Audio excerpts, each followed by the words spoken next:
So I wake up this morning and it's pretty much a pretty typical morning routine. Check my phone, see what time it is, stretch,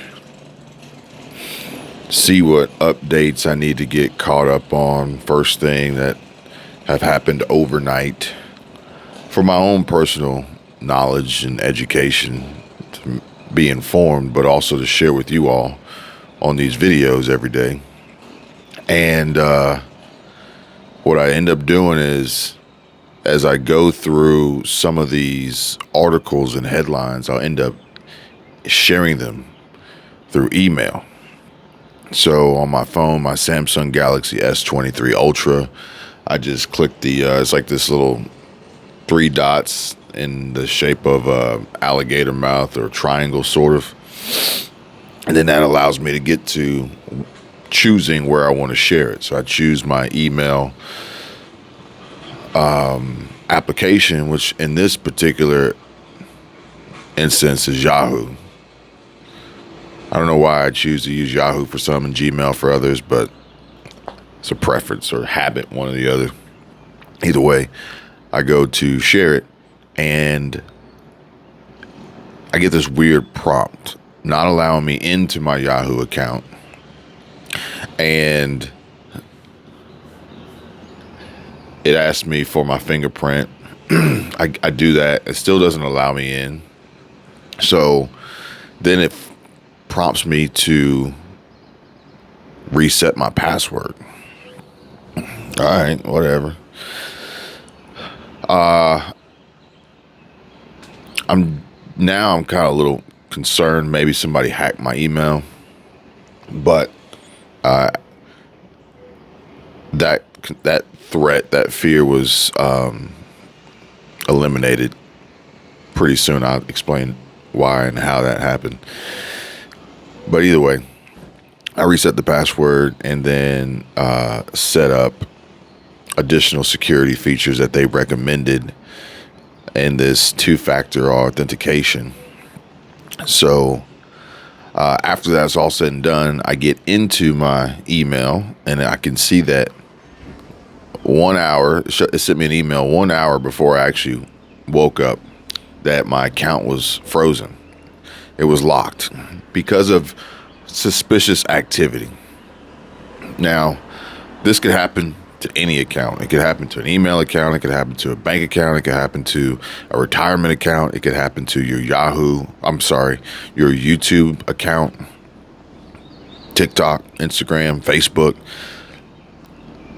Security threats, breaches, password information being shared on the dark web. All of this can happen at any time. And also the risk of the threat and potential fears may lead to the preemptive lockout, having accounts frozen out of precaution.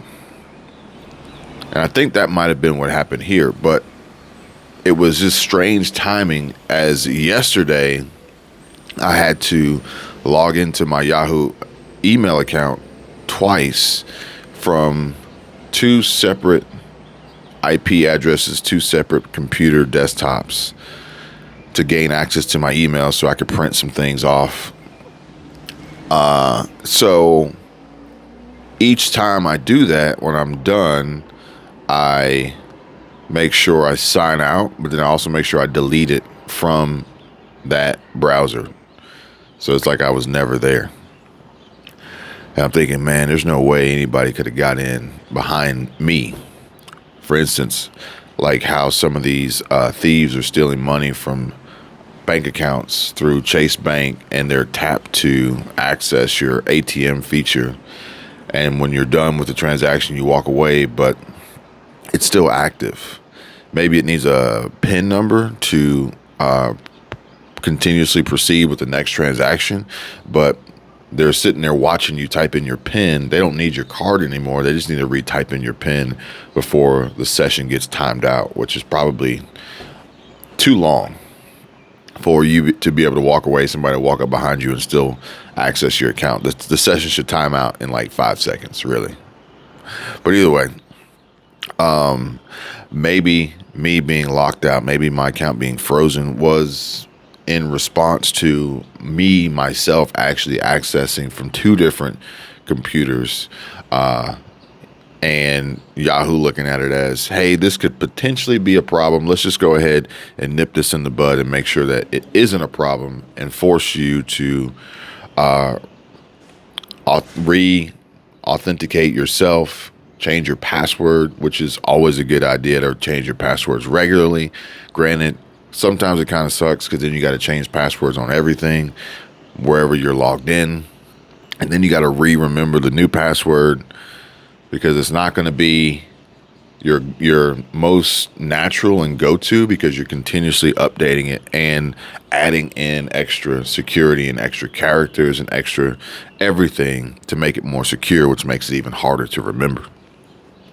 Which then leaves you in a situation where you need to then save your password somewhere, which then makes you even more vulnerable because you have a list of your passwords somewhere. It's like, how did we get to this point? How did we get here? Which is crazy to think, but nonetheless, we are here, and we kind of got to deal with it. I don't cry over spilt milk, and I don't have that victim mentality, and I don't give the old woe is me. I understand the situation, and I understand we got to continuously move on. We got to continuously make forward progress. And that's all it is, really. I'm just going to be 100% honest with you. I'm not going to lie, guys. I got a lot that I want to share with you all. I'm just not really sure if y'all are ready to receive it. I don't know. I may just throw it up on Patreon, but I got a lot I want to share with y'all, but I'm not going to lie. Sometimes I get a little unmotivated to share on this platform.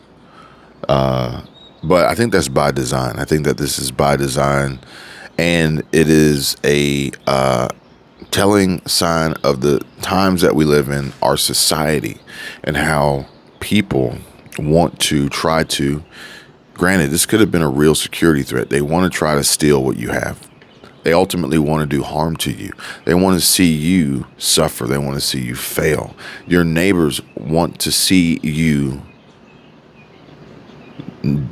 doing bad. Your neighbors want to see you in trouble. Your neighbors want to know what's wrong, not in any reason why they could potentially help you. They just want to know what's wrong, to know that you have a problem, and to know that they don't have that problem, and then they can tell other people about it and potentially do other things to make that to even make that problem even worse. And this is how, I'm just going to say it, this is how probably, I'm going to say 25% of society operates and thinks, in my opinion. And then, there's another 25% that I would say probably just don't even care. They don't even care, I think. And then you have, I would say probably 50% that actually do, which I think is good. They outweigh the minority of folks out there looking for you to fail, looking for you to fall, looking for you to trip up, looking for you to see what kind of pain is being inflicted in your life to make them feel better about theirs, which crazy. But I can see that, I can feel that, I can sense that, I can read it on YouTube.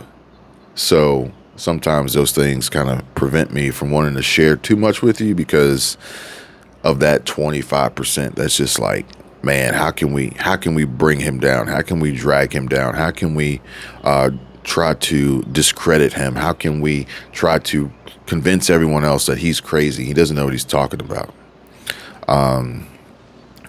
Somebody put a comment on the other day, if you want to become rich and wealthy like the billionaires, you need to base your financial decisions on astrology. Look, I'm gonna tell you guys right now, that is a pure distraction. I deleted the comment. It's not, you'll never see it. it was ultimately provided a link. And this is a marketing tool. It's a strategy. It's a ploy. It's a technique. It's a new form of clickbait, folks. I get blasted left and right for clickbait. Although I think that's subsiding a little bit now. I think I kind of might have gotten that one under control. But that's just another form of clickbait. Instead of making a video and making a title and a thumbnail, you make a comment on a video to bait the folks in the comment section to then click on that link. It's all by design, folks. We want to blame the mega corporations and companies and CEOs and wealthy billionaires for these problems. But at the end of the day, these are regular people, just like you and me, potentially your neighbors, that are building out these systems, designing these systems using AI and automation and technology to trick you into believing that what I'm saying is wrong. And that you need to click this link and watch this YouTube video over here and then follow astrology and then put your money into this. The sun is rising, the moon is setting, the stars are shining. And it's like, this is how you're going to get rich. Okay. Look, if y'all want to go for that, go for it. But I can tell you this. I'm going to tell you this one thing. If you ever actually pay attention, do your homework, do your research, listen to any wealthy person, they're going to tell you that their wealth came in a few different ways. One of it could have been generational wealth, inheritance, okay? Most of which will probably be through business, whether they started their business on their own or they took over a family business, which is an inheritance of generational wealth. I've been trying to tell you guys to start businesses. That's just another way of building wealth and retaining wealth. Think about it. The Walton family, these jokers are uber rich, and it's because of generational wealth passed down through the business, okay? That has led to other opportunities. So you got inheritance, passed down, generational wealth, business, stocks, investing in stocks, investing in real estate, and that's usually what you're going to find. Now, maybe in the off chance you'll find lottery. Maybe in the off chance you'll find athletes, and they're unbelievably high salaries. Maybe in the off chance you'll find social media influencers, TikTok, Instagram, YouTube. YouTubers can make a lot of money, folks. I'm not saying this to brag. I'm just saying I don't make these videos just to make these videos. You see what I'm saying? And I don't say these things to make you guys feel any kind of certain way, like, oh, look at Kevin flaunting, No, I'm just trying to tell you guys the truth. That's it.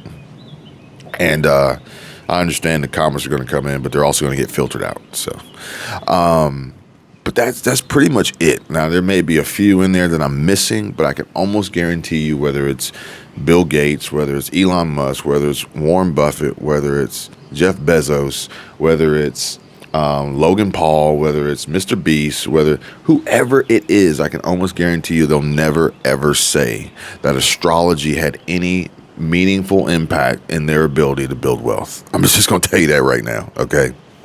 And I already know the comments they're gonna light me up. I'm like, Kevin, why don't you get to the point? Hurry up and get to the point. Watch this video on 1.75x speed. Look, if you don't have the time and the patience to listen and really understand what I'm sharing with you, then you are too far gone. You are lost. And you might as well look up to the stars, because that's your best bet, your best chance. If you don't have the time to sit and understand, like, wait, he's actually telling me something good. He's actually telling me something that's going to be helpful and beneficial. He's telling me something that he's actually physically doing on a regular basis, while also equating it and connecting it to other wealthy individuals and what they do. Maybe there's something to this, or maybe not. Your title's clickbait. Why are you wearing sunglasses? Why are you holding that microphone? I don't like you. Why do you live in an apartment? Okay. All right, folks. And so this is why I say maybe I may not share what all I want to share with you on this platform. I do feel as though that maybe if I shared it on Patreon, those who were interested in it would actually be interested in it. And if there was any debate, questioning, or anything like that, we could actually have that conversation versus the trolls under the bridge on YouTube, sitting in their parents' basement, waiting to attack people behind their shield of armor of their laptop or their gaming PC. But either way, I do want to share with you guys an opportunity to earn 50,000 large, $50,000, 50K. But there's a catch. And the catch is you're going to have to do something that you probably don't want to do. And no, I'm not talking about that. No. Although if you did that, you'd probably make more than 50K. But we can talk about that in another video if you're interested. But I got a news article here from the Cowboy State Daily. Cowboy State Daily, I'm not going to lie, folks. I've come across some interesting channels on YouTube, and one of the most recent that I really like, which I don't know if the algorithm is doing this with their changes that they've made recently, that has put me on this path, which is cool, or if I just found it myself because I'm out there. If you guys knew me in person, you know that like I have to tamper myself down for these videos, because if I really like spewed out everything that's going on in my head, I would probably be locked up. But I come across this channel, but I guess with that being said, because of that, it's allowed me to kind of do the things that I do and get to where I am today, just because I don't look at things how they would want you to look at them. Basically, I always look at things like, what's really going on here? Or how can we do this better? Or how can we do this faster? Or how can I make more money with this? Or, that's just how I think. But I come across this channel, Dry Creek Wrangler School. And I'm probably the exact opposite of who this channel is actually for, and its target audience and the avatar according to YouTube. But homeboy, he is, not only does he have this amazingly impressive beard, but he's got some great content, great information, and I really enjoy watching him. I actually watched him cook a cowboy breakfast on 2 cast iron skillets on a campfire. It was amazing. And the story that he told while doing it was equally as impressive, giving most of the credit to Mama. Mama, he said, it's funny, he said he finally introduced her in the video, and he says, this is Mama for everybody. Everybody would see her behind the camera, or knew she was behind the camera, never saw her. And he goes, I don't want to say it's my better half. It's my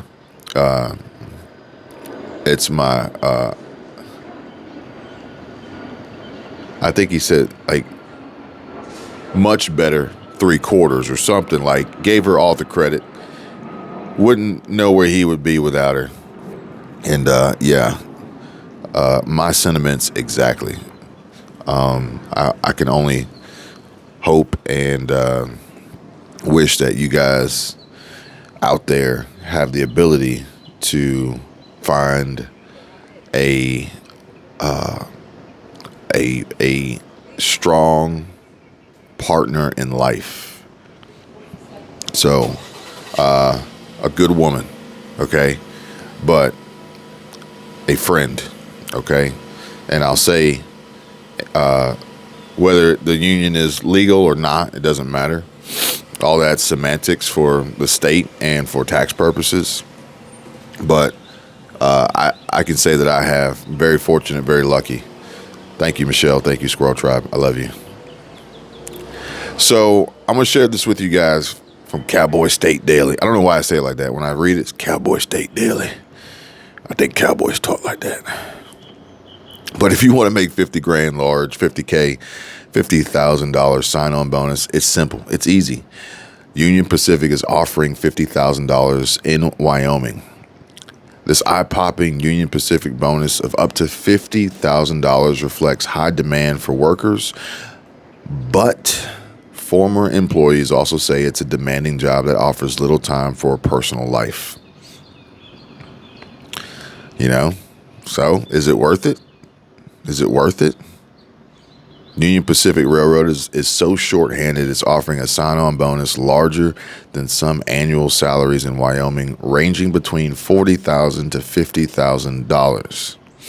And there's 3 Wyoming locations that are eligible for this eye-popping sign-on bonus, and they are Cheyenne, Green River, and Rawlins. The sign-on bonus is $40,000 for new hires who are less than 300 miles away from the 3 listed locations in Wyoming, and there's an additional $10,000 that is available to those who relocate from further away than that. Now, it says we are also offering these bonuses at several locations in Iowa, Minnesota, Nebraska, and Wisconsin as well.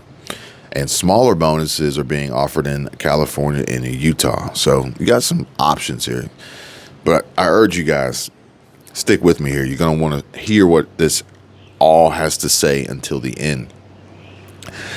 Comment down below if you've seen this article, or if you've heard about this potential Union Pacific Railroad sign-on bonus, or if you work for Union Pacific, know anyone who works for Union Pacific as a union worker, or even an actual company employee, or any railroad for that matter, or maybe in the past and have since retired or moved on. Now, it says that the company has tremendous demand for train crews in all of the locations with sign-on bonuses, and that previous rail experience is not required. Meanwhile, Union Pacific provides all of the necessary training. Entry-level salaries for new hires typically range between $71,000 to $81,000 for the first 1 to 4 years of service. That's probably really good, I would say. If you can get a job with no experience and make $71,000 to $81,000 a year, plus have the opportunity of a sign-on bonus,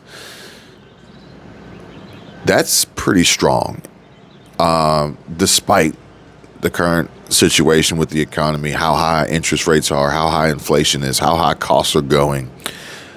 For the target that they are, I would believe that they are after, this is going to be a younger age group with very little responsibility, and I would assume living in Wyoming, probably not a very high cost of living state, if I had to guess. Unless you're in Jackson Hole, which I would imagine is probably expensive, but probably very, very worth it because that place is beautiful. It says, it doesn't say, I'll cut to the chase on this one. It doesn't say how long it takes to get the bonus. Does it take 4 years to get the bonus? When will you get this bonus is the question, because that's the clickbait, okay? I'm going to be 100% honest with you. $50,000 sign-on bonus. Cool. Sign me up. You think that these companies are going to allow people to get 50 grand out of them without the companies getting 50 grand out of you? And actually, without the companies getting 100 grand out of you? So if that were the case, I would expect them to run this bonus over 10 years. I would expect them to run this bonus over 10 years. I'm going to look that up and see if I can find information on it, because they're using this to entice you to want to get you going. And odds are what will happen is, whoever you sign up with, you'll never see ever again. And then every grievance and complaint you have moving forward, oh, we're processing it through the channels, yada, yada, yada. Meanwhile, you got to get to work. You got to get to work. Otherwise, you're going to be at risk. Oh, yeah, and don't get fired. Don't get fired. You'll never get that bonus. And this is an easy job to get fired from, too, by the way. Despite how bad they want the workers, they are anxiously waiting to get rid of the ones they have for those very reasons. Out with the old, in with the new, and the new they're going to get more value out of the new at a lower cost than the old. As your seniority goes up, your salary goes up, your compensation goes up, your time off goes up, all this goes up. They want to be able to wipe that out so they don't have to pay it. Don't think that's not how it works, okay? Maybe some of these smaller businesses that actually give two shits about their employees, but these giant companies and corporations, they don't know who you are. They don't care who you are. You're a number on a spreadsheet. They have a calculated formula and an algorithm for this very reason. I'm going to tell you that right now. The jobs have variable work hours and irregularly scheduled days off. FYI. You are going to literally give your life. You're going to be married to the railroad. Train crews are often on call, even on nights, weekends, and holidays, and are typically required to report to work within 90 minutes of notification. An hour and a half, okay? Train crews typically travel with our trains and sometimes spend a day or more away from your home terminal. So, again, you're going to be this is going to be your life. That's it, okay? Is it worth the money? Is it worth the money? The railroad, meanwhile, is competing with other high-paying sectors like the mining industry in the search for high-quality employees willing to do demanding work. Even though the mining sector will likely not reach former employment levels anytime soon, Liu said automation has been reducing the amount of human labor that sector requires. Meanwhile, the mining sector will likely never fully recover. Now, Liu is Winland Liu, who is the Wyoming Economic Analysis Division's chief economist. What a title. Now, the article then goes on proceeding to share your lack of personal life. And while Union Pacific's bonus sounds very attractive, those who work in the industry say there are reasons outside of the tight labor market that explain why the railroad is struggling to hire. You're on call 24/7. You never know when you're going to go to work. And a new hire's job location can also be suddenly changed within a particular region. And someone who signed on to work in Cheyenne, for example, might instead be involuntarily reassigned to Green River if that's where Union Pacific needs them. It's also still difficult to get time off. And though they have acknowledged that the railroad has tried to improve things since a labor standoff last year that had workers threatening to strike overtime off for medical or personal reasons, only those with seniority might get up to 11 personal days. But those who are just starting out only get a couple of personal days, and it's when the railroad allows you to use them. So if you have a wedding coming up and say, hey, I need a personal day, my kids are getting married, they can say, oh, sorry, we don't have enough manpower, and they'll deny your personal day.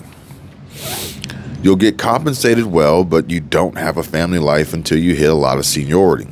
Starting out, you might work 12 hours to get 10 hours off and go right back to work for 12 more hours. Also noting that you're still on call and have to report within 90 minutes on the 10 hours off. And that might be all right for someone who's single and has a pet turtle, for instance. But the lack of certainty about time off can be a real struggle for someone who's married with a family. So essentially, if you're going to do it, you might as well be married to the railroad, because you're not going to be able to be married to a human being and have a family life. That's just not going to happen. Not one that is going to last, in my opinion. You'll get compensated well, but you don't have a family life until you hit a lot of seniority, according to one of the railroad workers. And starting out, you might work 12 hours to get 10 hours off and go right back to work for 12 more hours. The job is also physically demanding, so you're going to need to be in tip-top shape. The knuckles that go on the end of railroad cars, for example, weigh between 80 and 100 pounds. Not only are they heavy, they're awkwardly shaped and difficult to manipulate and put into place. Even if you're a big guy, they're hard to put in. The last knuckle I changed about a year before I retired, I was struggling. I figured it out, but yeah, it's going to be awkward. So, folks, if you're looking for an opportunity to make a reasonable amount of money with zero experience and on-job training, this could potentially be a great opportunity. However, much like any other opportunity that exists out there in the world, I strongly encourage doing your homework, doing your research, and trying to get as best educated as possible before you agree, before you jump both feet in, before you go past that point of no return, and only to realize, man, this was a terrible idea. This was a terrible decision. Just saying. That's me. But I would think that if you made it this far in the video, you may be of a similar mindset because you have what it takes to be patient, but also are interested in learning and understanding and becoming better educated for the sole purpose of improving your life and benefiting you and your family moving forward. Survive and thrive. I appreciate you guys watching. Please give the video a like if you haven't already. Subscribe to the channel. Comment down below. Please be respectful. Please be kind to one another. And I'll see you guys on the next one. Take care. Bye.